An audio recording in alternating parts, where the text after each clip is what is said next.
Айде бе, няма ли някой да дойде да му обслужи? Добър ден. Добър ден. Искам стая за двама. Ела да те разведеш в хотела. Айде, заповядай.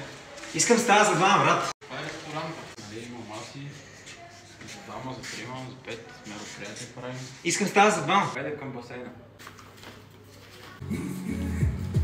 Искам стая за двама. Какво мислиш, брат? Искам стая за двама. Айде, иди. Искам стая за двама.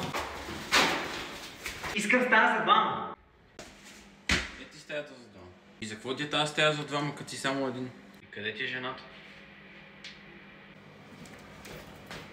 Иличе, върни се, да не забравяш стая 104-та. Здравейте, заповядайте на това уникално място. Хотел Бонита Спа. Град Стрелча.